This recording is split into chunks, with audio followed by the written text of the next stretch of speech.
আসসালামু আলাইকুম everyone. Practical spoken English course class 5। আমরা আজকের এই ক্লাসের মধ্য দিয়ে খুব গুরুত্বপূর্ণ 20টি স্ট্রাকচার শিখব, যেগুলো আমাদের ব্যক্তিগত জীবনে স্পোকেন ইংলিশে কাজে লাগবে ইনশাল্লাহ। তো এটি খুবই গুরুত্বপূর্ণ একটা ক্লাস। সবাই খুবই মনোযোগ দিয়ে ক্লাসটি দেখবেন আশা করছি। তো প্রথমে আমরা যে বিষয়টি নিয়ে আলোচনা করব সেটি হচ্ছে এই পুরো ক্লাসে আমরা কি কি শিখতে চাচ্ছি। তো আমরা দেখতে পাচ্ছি প্রথমে কন্টেন্টসে আমরা টোটাল 20টি নিয়ম শিখবো, ঠিক আছে? সো এই ক্লাসটি একটা রেকর্ড ক্লাস হচ্ছে, কারণ আমাদের এই ক্লাসটি আগেই নেওয়া হয়েছিল, তবে ওই রেকর্ডটি কোনো যান্ত্রিক ত্রুটির জন্য সেভ হয়নি, যার ফলে আরেকটি রেকর্ড ক্লাস আমি চমৎকারভাবে সাজিয়ে দিচ্ছি। সো আমরা চলে যাচ্ছি কথা না বাড়িয়ে ক্লাসে। প্রথমে যে নিয়মটি শিখব, how to plus verb. How to plus verb অর্থাৎ আমরা মনে রাখবো যে হাউ টু প্লাস ভার্ব, এটা হচ্ছে আমাদের প্রথম স্ট্রাকচার। ওকে, তো স্ট্রাকচারের পাশাপাশি আমাদের শিখতে হবে কি, সেন্টেন্স। চলেন আমরা এখন সেন্টেন্স দেখে নিব যে হাউ টু প্লাস ভার্ব দিয়ে কি কি সেন্টেন্স আমরা লিখতে পারবো। যেমন আমরা কিছু চমৎকার সেন্টেন্স এখানে আছে, যেমন how to make a cup of tea, কিভাবে এক কাপ চা বানাতে হয়। তারপর এখানে হতে পারে how to solve this problem, এই সমস্যাটি কিভাবে সমাধান করতে হবে বা হয়। How to open this file, এই ফাইলটি কিভাবে ওপেন করতে হয় বা খুলতে হয়। How to get to the airport, কিভাবে বিমানবন্দরে যেতে হয়। এবং সর্বশেষ উদাহরণ রয়েছে how to speak English fluently, কিভাবে অনর্গল ইংরেজিতে কথা বলতে হয়।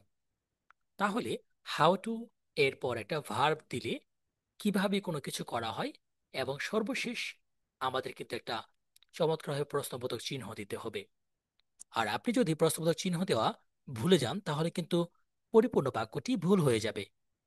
সুতরাং হাউ টু দিয়ে আমরা একটা চমৎকার স্ট্রাকচার শিখে ফেললাম, কিভাবে চা বানাতে হয়, কিভাবে সমস্যাটি সমাধান করতে হয়, কিভাবে একটি ফাইল ওপেন করতে হয়, কিভাবে এয়ারপোর্টে যেতে হয়, অথবা কিভাবে স্পোকেন ইংলিশ কথা বলতে হয়। এগুলো কিন্তু আমাদের উদাহরণ দেওয়া রয়েছে। সো 1 থেকে 5 পর্যন্ত উদাহরণগুলো দেখলে কিন্তু আমরা আরো বেশি ক্লিয়ার হয়ে যাচ্ছি। রাইট। সো আমরা এখন দেখব 2 নাম্বার স্ট্রাকচারটি। একটু খেয়াল করে দেখুন, 2 নাম্বার যে স্ট্রাকচারটি রয়েছে সেটি কিন্তু শুরু হয়েছে would you like plus noun অথবা ভার্ব। অর্থাৎ আপনি প্রথম উড ইউ লাইক এবং তার পরবর্তীতে একটি নাউন দিবেন অথবা ভার্ব দিবেন। আচ্ছা চলুন আমরা একটু উদাহরণ দিয়ে ব্যাপারটা ক্লিয়ার করি। সো আমরা যদি 2 নাম্বার স্ট্রাকচারের কিছু উদাহরণ দেখি, তাহলে দেখতে পাবো এখানে এমন ভাবে দেওয়া আছে যে, যেমন উড ইউ লাইক, তুমি কি চাও। উড ইউ লাইক, তুমি কি পছন্দ করো। যেমন ধরুন একটা কফি অফার দিচ্ছে, would you like some coffee, তুমি কি কফি পান করবে। অথবা কাউকে হাঁটার জন্য ইনভাইটেশন করছে, would you like to go for a walk, তুমি কি হাঁটতে যাবে। মানে ভদ্রভাবে পলাইট ভাবে অফার করার জন্য বা ইনভাইটেশনের জন্য আমরা কিন্তু উড ইউ লাইক বসাতে পারি। যেমন ধরুন এখানে স্যান্ডউইচ অফার দিচ্ছে স্যান্ডউইচ খাওয়ার জন্য, would you like a sandwich, তুমি কি একটি স্যান্ডউইচ খাবে। জয়েন আস মানে আমাদের সাথে জয়েন করার জন্য, would you like to join us, তুমি কি আমাদের সাথে জয়েন করবে। অথবা ড্রিঙ্ক অফার, যেমন would you like another drink, তুমি কি আরেকটা পানীয় পান করবে। তাহলে দ্বিতীয় যে স্ট্রাকচারটি খুব সুন্দরভাবে আমরা ব্যবহার করতে পারবো ভদ্রভাবে কাউকে অফার বা ইনভাইটেশন দেওয়ার জন্য। কাউকে coffee offer, walk invitation, sandwich offer, join us অথবা ড্রিঙ্ক অফার, এর ক্ষেত্রে কিন্তু আমরা সুন্দরভাবে আমাদের দৈনন্দিন জীবনে এই দ্বিতীয় স্ট্রাকচারটি ব্যবহার করতে পারি। চলুন দ্বিতীয় উদাহরণটি তো শেষই হলো, এখন আমরা দেখব তিন নাম্বার স্ট্রাকচারটি। তিন নাম্বার স্ট্রাকচারটির দিকে তাকালে আমরা দেখতে পাচ্ছি শুরু হয়েছে I am looking forward two. তো এটি খুবই দুর্দান্ত একটি নিয়ম। I am looking forward two, কোনো কিছুর জন্য অপেক্ষা করা, আগ্রহ নিয়ে থাকা, খোঁজা, হ্যাঁ, কোনো কিছু সার্চ করা, কোনো কিছুর জন্য অধীর আগ্রহী থাকা, এটা বোঝাই। এবং আই এম লুকিং ফরওয়ার্ড টুর পর ভার্বের সাথে একটি আইএনজি যুক্ত হয়, যা আমরা স্ট্রাকচারে কিন্তু দেখতে পাচ্ছি। আসুন আমরা উদাহরণ থেকে আরো বেশি এ ব্যাপারটা ক্লিয়ার হয়ে নিব। এই তিন নম্বর স্ট্রাকচারে আমরা উদাহরণ থেকে চলে আসছে এইভাবে যে I am looking forward two ভার্বের সাথে আইএনজি যুক্ত। কিভাবে, কেন ব্যবহার হয়? Use to express excitement about something that will happen.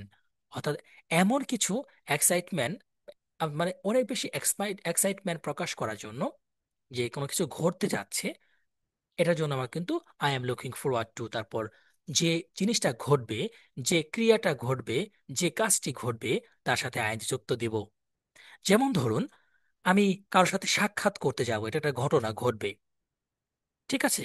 কোনো কিছু হিয়ারিং, কোনো একটা চাকরি শুরু করা, কোনো একটা ভিজিটিং করা, অথবা কোনো একটা মুভি দেখা।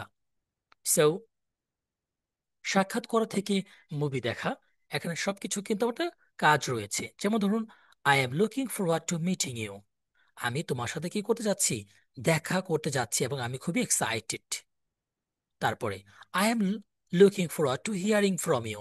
আমি তোমার কাছে শুনতে যাচ্ছি, দেখি তুমি কি বলো। মানে একটা এক্সাইটমেন্ট নিয়ে কথা বলা, খুবই এক্সাইটেড একটা মোমেন্টে এই কথাটা বলা যায়। ধরুন একটা চাকরি শুরু করতে যাচ্ছে, so I am looking forward two starting my new job. আমার নতুন চাকরিটি শুরু করতে যাচ্ছি। অথবা কোনো visiting, I am looking forward two visiting Paris. আমি প্যারিসে ঘুরতে যাচ্ছি। নিশ্চয়ই আপনি প্যারিসে ঘুরতে গেলে অনেক বেশি এক্সাইটেড থাকবেন, এবং আপনার এক্সপ্রেশনটি অবশ্যই অবশ্যই এরকম হবে, I am looking forward two visiting Paris. Singh movie, I am looking forward two Singh that movie. আমি সেই মুভিটি দেখতে যাচ্ছি, আমি খুবই এক্সাইটেড। তাহলে আমরা তিন নাম্বার স্ট্রাকচারের মধ্য দিয়ে খুবই চমৎকার ওয়েতে বুঝতে পারলাম যে আই এম লুকিং ফরওয়ার্ড টুর পরে ভার্বের সাথে একটি অতিরিক্ত আইএনজি যুক্ত হবে। রাইট। আসুন আমরা এখন আমাদের পরবর্তী স্ট্রাকচারটি দেখে নিব। পরবর্তী স্ট্রাকচার দিকে তাকালে আমরা দেখতে পাচ্ছি আই ফিল লাইক, আমার ইচ্ছে করছে। আই ফিল লাইক, আমার মনে চাচ্ছে অথবা ইচ্ছে করছে, তারপরে ভার্বের সাথে আইএনজি যুক্ত রয়েছে। সো চলুন আমরা আরেকটা সুন্দর করে আরেকবার এটা কি করি, রিভাইজ করি। চার নাম্বার স্ট্রাকচারটা কি? আই ফিল লাইক, আমার ইচ্ছে করছে, তারপরে ভার্বের সাথে আইএনজি যুক্ত হবে। তো স্ট্রাকচারের পরে আমরা কি করি? গতানুগতিক ভাবে আমরা উদাহরণ দিয়ে এই স্ট্রাকচারটিকে প্রমাণ করব এবং ক্লিয়ার করব। আসুন দেখিনি। যেমন এখানে use to express desire to mood, অর্থাৎ আমাদের যে ডিজায়ার অথবা কোনো মুড, মুড মানে কি আমাদের যে মুড, আমরা বলি না মানে মুড সুইং করছে, মুড ভালো নেই, আমাদের মনোভাব। এবং ডিজায়ার, ডিজায়ার মানে কি ইচ্ছে, এটা প্রকাশ করে, আমাদের মুড প্রকাশ করে অথবা ইচ্ছে প্রকাশ করে। কি দ্বারা? এই চার নাম্বার স্ট্রাকচারটি দ্বারা। যেমন বলতেছে গোয়িং ফর এ রান, দৌড়ানোর জন্য, I feel like going for a run, আমার দৌড়তে ইচ্ছে করছে। হ্যাভিং পিৎজা, পিৎজা খাওয়ার ইচ্ছে করছে, I feel like having pizza tonight, আজ রাতে আমার পিৎজা খেতে ইচ্ছে করছে। ওয়াচিং মুভি, কোনো মুভি দেখার ইচ্ছে করা, I feel like watching a movie, আমার একটি মুভি দেখতে ইচ্ছে করছে। স্টেইং হোম, বাড়িতে থাকা। যেমন I feel like staying home today, আজকে আমার বাড়িতে থাকতে ইচ্ছে করছে। এবং সর্বশেষ উদাহরণটি খুবই চমৎকার, talking talking to someone, I feel like talking to someone, আমার কারোর সাথে কথা বলতে ইচ্ছে করছে। এই উদাহরণটির মধ্য দিয়ে আমরা বুঝতে পারছি যে আই ফিল লাইক হচ্ছে কোনো কিছু ইচ্ছে করা, এবং তার পরবর্তীতে যে মেইন ভার্বটি বসবে তার সাথে কিন্তু নিশ্চয়ই আইএনজি যুক্ত করতে হবে, এটা ভুলে গেলে চলবে না। Very fine. আসুন আমরা পরবর্তী নিয়মের দিকে এগিয়ে যাই। আমরা দেখতে পাচ্ছি 5 নাম্বার নিয়ম, আই কান্ট হেল্প, ভার্বের সাথে আইএনজি যুক্ত হবে। I can't help, I can't help, এবং তারপরে কি ভার্বের সাথে আইএনজি যুক্ত।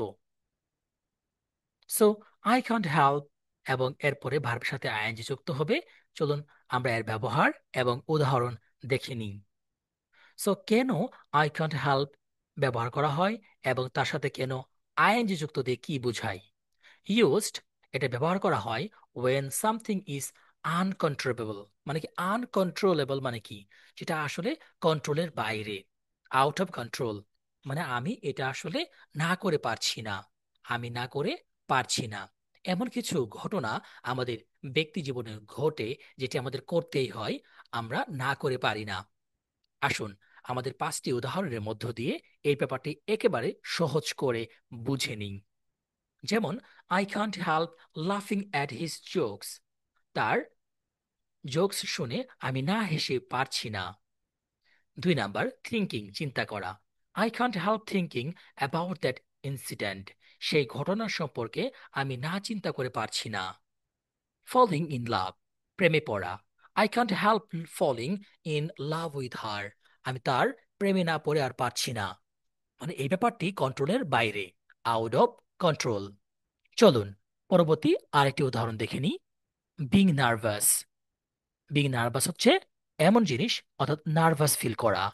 I can't help being nervous. আমি নার্ভাস না হয়ে পারছি না। স্মাইলিং, হাসা। I can't help smiling when I C you. আমি যখনই তোমাকে দেখি আমি না হেসে পারি না। আরেকবার পড়ি, I can't help smiling when I C you. অর্থাৎ আই ক্যান্ট হেল্প এবং এরপরে ভার্বের সাথে আইএনজি যুক্ত দ্বারা আমরা বুঝতে পারছি এমন কোনো কাজ যেটি আমাদের কন্ট্রোলের বাইরে, আমাদের করতেই হয় এবং আমরা না করে পারি না। রাইট? ওকে, ফ্যান্টাস্টিক। আশা করি এটা বুঝতে পারছেন। চলুন আমরা পরবর্তী আরেকটি স্ট্রাকচারে চলে যাই। Structure number 6। স্ট্রাকচার নাম্বার 6 এটিকে নিয়ে নাই ভয়। কারণ কি? স্ট্রাকচার নাম্বার 6 কি বোঝাচ্ছে? If I were you, I would plus verb. আসলে এমন কিছু কাল্পনিক ঘটনা ঘটে, মানে যেটা আসলে আমাদের কখনো সম্ভব না। আমরা কল্পনাতেই আসলে সম্ভব, এটা বাস্তবে সম্ভব না। যেটা অবাস্তবিক কোনো জিনিস, এটা প্রকাশ করার জন্য ইফ আই ওয়্যার ইউ বসাই। যেমন, আমি যদি তোমার জায়গায় থাকতাম আমি তাহলে সেটা করতাম না। আমি যদি তোমার জায়গায় থাকতাম তাহলে আমি সেটা খেতাম না, আমি সেখানে যেতাম না। এই ধরনের জিনিসগুলো বোঝাই। ওকে, আসুন এটা উদাহরণ দিয়ে একেবারে ব্যাপারটা সুন্দর করে ক্লিয়ার করে বুঝি। If I were you, use to give advice. এটা আসলে অ্যাডভাইস দেওয়ার ক্ষেত্রে বসে। ঠিক আছে? যেমন জব অফার।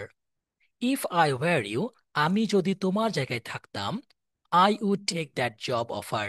আমি তাহলে সেই জব অফারটি গ্রহণ করতাম।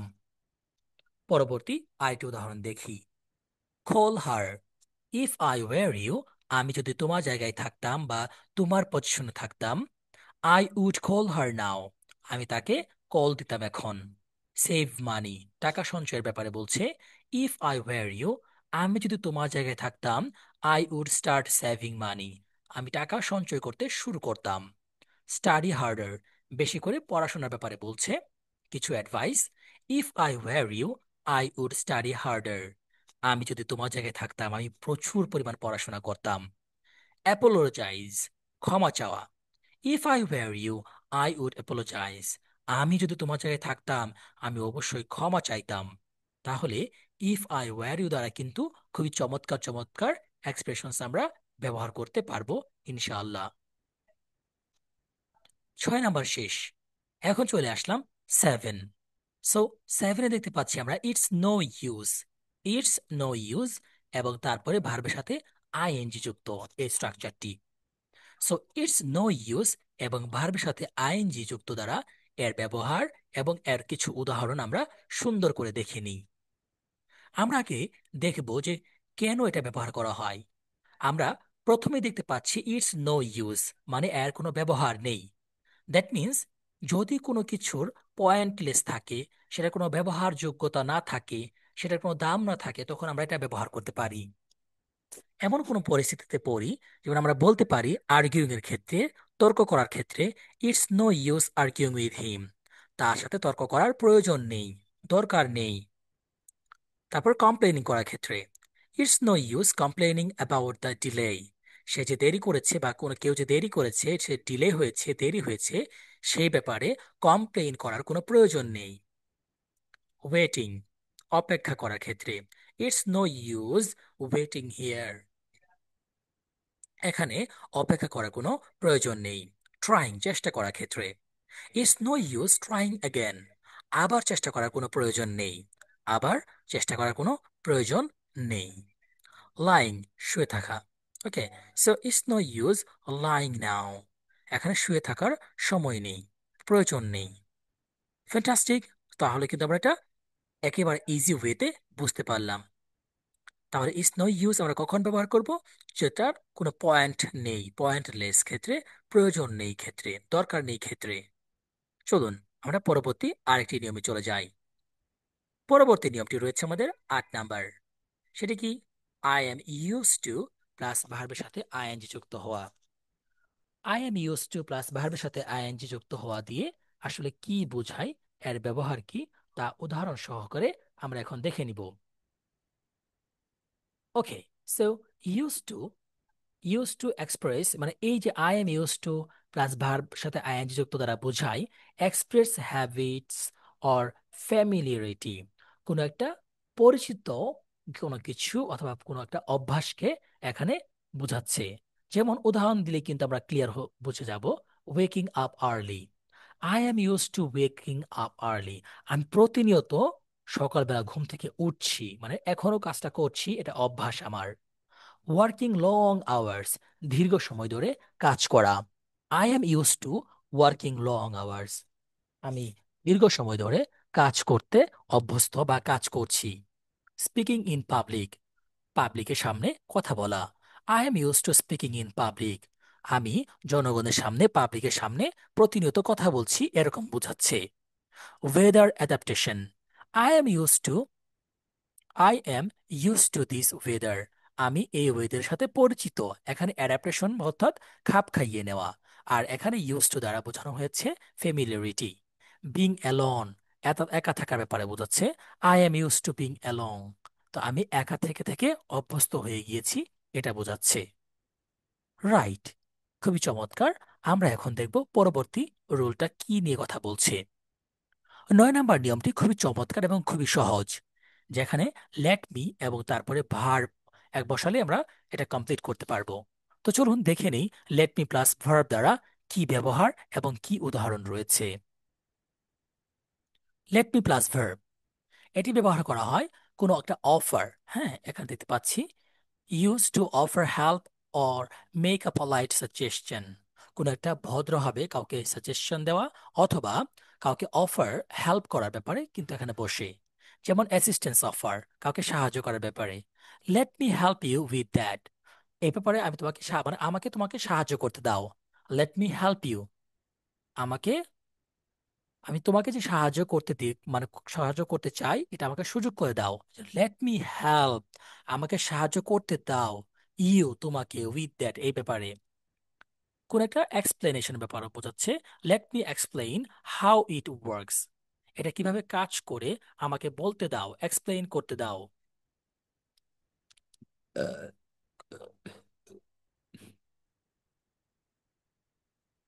তারপর দেখতে পাচ্ছি ওর offer. Let me show you around, let me show you around, চারদিকে কি কি আছে আমাকে দেখাতে দাও। Thought process, let me think for a moment, আমাকে একটু সময় দাও ভাবতে। লেট মি থিঙ্ক, আমাকে ভাবতে দাও, ফর আ মোমেন্ট, কিছু সময়ের জন্য। ডিসিশনস রিকোয়েস্ট, কোন একটা ডিসিশনস এর রিকোয়েস্ট করছে। Let me no your decisions, let me no your decisions, তোমার ডিসিশন আমাকে জানাও। তাহলে লেট মি দিয়ে কিন্তু আমরা হাজার হাজার বাক্য তৈরি করতে পারবো লেট মির পরে ভার্ব দিয়ে। যেমন বলতে পারি আমাকে যেতে দাও, লেট মি গো, আমাকে খেতে দাও, লেট মি ইট, আমাকে দেখতে দাও, লেট মি সি, আমাকে ঘুমাতে দাও, লেট মি স্লিপ, আমাকে সাঁতার কাটতে দাও, লেট মি সুইম, আমাকে পড়তে দাও, লেট মি রিড। সো এরকম কিন্তু সুন্দর সুন্দর বাক্যগুলো আমরা, এক্সপ্রেশনস গুলো আমাদের ব্যক্তি জীবনে ব্যবহার করতে পারি। রাইট, চলুন এই নিয়মটির পরে আমাদের রয়েছে 10 number. There is no point in, তারপরে ভার্বের সাথে আইএনজি যুক্ত। So there is no point in ভার্বের সাথে আইএনজি যুক্ত দ্বারা কি বোঝায়, কি কি রয়েছে তা একটু আমরা পরবর্তী স্লাইডে দেখে নিব। There is no point in ভার্বের সাথে আইএনজি দ্বারা বোঝায় to show futility or uselessness, অর্থাৎ যেটার কোনো প্রয়োজন নেই। যেমন arguing, there is no point in arguing about it, এই ব্যাপারে তর্ক করার কোনো প্রয়োজন নেই। Waiting, there is no point in waiting any longer, আর এখানে ওয়েট করার কোনো প্রয়োজন নেই। Calling, there is no point in calling her now, তাকে আর এখন কল দেওয়ার প্রয়োজন নেই, দরকার নেই। Pretending, there is no point in pretending, ভান করার কোনো প্রয়োজন নেই। ওরিং, চিন্তা করা, there is no point in worrying, চিন্তা করার কোনো কারণ নেই।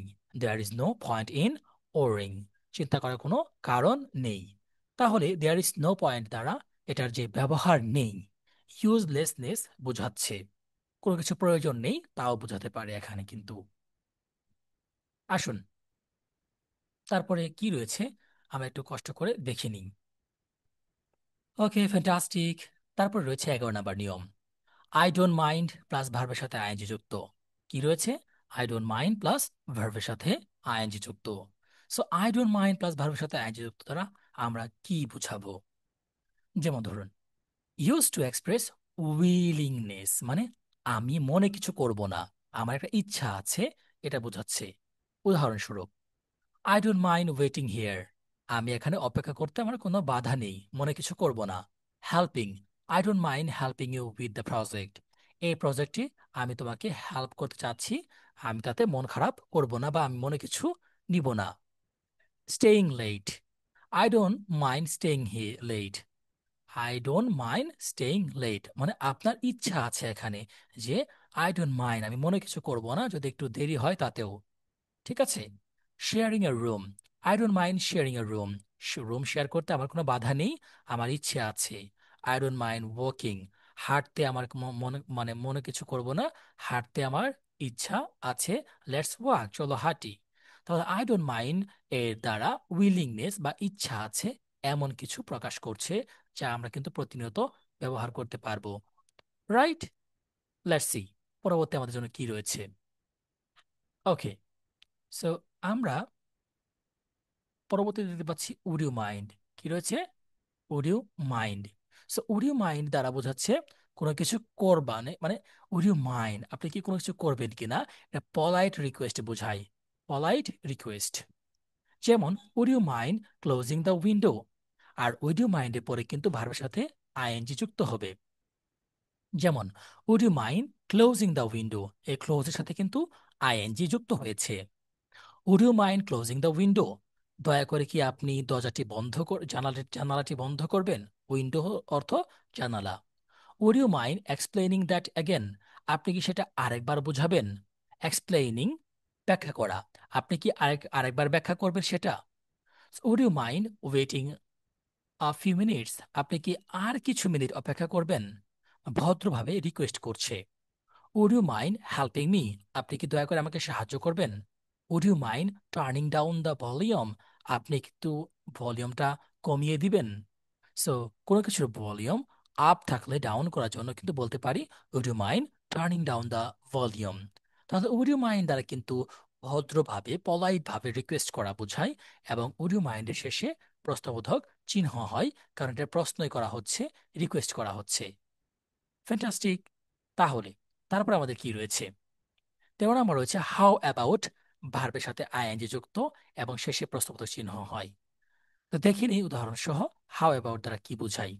সো যেমন লেখা রয়েছে হাউ অ্যাবাউট প্লাস ভার্বের সাথে আইএনজি যুক্ত রয়েছে। দেখতে পাচ্ছি হাউ অ্যাবাউট দ্বারা বোঝাচ্ছে কোন একটা মেক এ সাজেশনস, কোন একটা সাজেশনস মেক করা। যেমন how about going to the beach weekend, এই উইকেন্ডে বা ছুটির দিনে এই বিচে গেলে কেমন হয়, কেমন হয়। So take a break, how about taking a break, একটু বিরতি নিলে কেমন হয়। ঠিক আছে, একটু বিরতি নিলে কেমন হয়। ট্রাইং সামথিং নিউ, কেন হতে পারে how about trying something new, how about trying something new, নতুন কিছু করলে কেমন হয়। Coffee meeting, how about meeting for coffee, কফির জন্য মিটিং করলে কেমন হয়। How about ordering some food? কিছু খাবার অর্ডার করলে কেমন হয়? সো কোনো কিছু সাজেশনস তৈরি করার জন্য কিন্তু আমরা হাউ অ্যাবাউট ব্যবহার করতে পারি। Next, I am afraid. So আমার আই এম এফ্রেইড কখন বসাই? এটা দেখে নিব। আই এম এফ্রেইড দ্বারা বেসিকলি আই এম সরি বুঝাই। সো ভদ্রভাবে আপনি যদি সরি বলেন সেটাকেই আই এম এফ্রেইড বলা যায়। যেমন, I am এফ্রেইড I can't help you. I am sorry, আমি আপনাকে সাহায্য করতে পারছি না। এরকম হতে পারে, I am এফ্রেইড I don't have time right now. I am sorry, আমার এই মুহূর্তে সময় নেই। আই এম এফ্রেইড মানে I am sorry she is not here, সে এখানে নেই। I am afraid it's two late, আমি দুঃখিত আমার খুব দেরি হয়ে গিয়েছে। তারপরে disagreement, I am afraid I disagree, আমি আপনার সাথে একমত নই। এটা কিন্তু আপনি বসাতে পারবেন পারফেক্টলি। আসুন আমরা এখন আই এম এফ্রেড এর পরে চলে যাব I have never been. I have never, তারপরে ভার্বের সাথে পাস্ট পার্টিসিপল।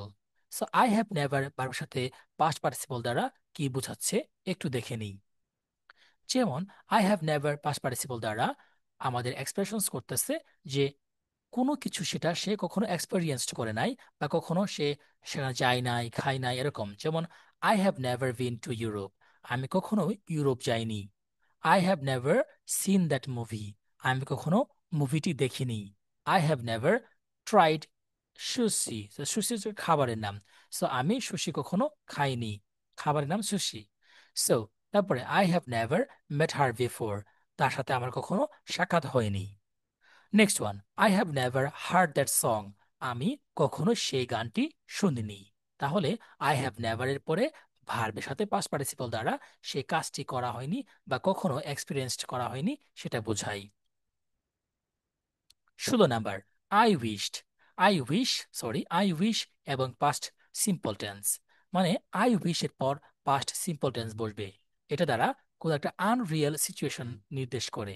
আই উইশ মানে আমার একটা ইচ্ছা ছিল, যেটা আনরিয়েল সিচুয়েশন। যেমন, I wish I knew how to play the guitar, আহা আমি যদি গিটার বাজাই কিভাবে সেটা যদি জানতে পারতাম।